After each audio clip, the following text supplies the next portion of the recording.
বাংলাদেশ সরকার এই জনগণেরই দরকার।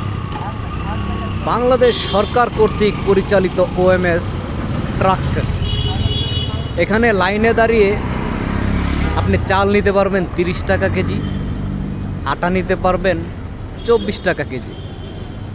তো কথা হচ্ছে এটা যে আপনি যদি এক বস্তা চাল নেন, আপনি 1200 টাকা দিলেই আপনাকে 30 কেজি দিয়ে দিবে, আপনার হাতে পড়লো কত? 40 টাকা কেজি।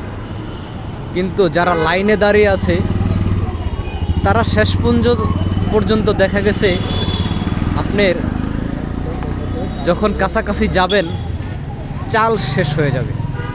তো এটা কেন ভাই?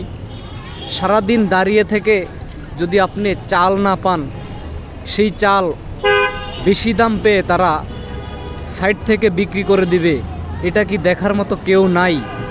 তাহলে এটা কেন দিয়েলো? এটা কেন দেওয়া হলো?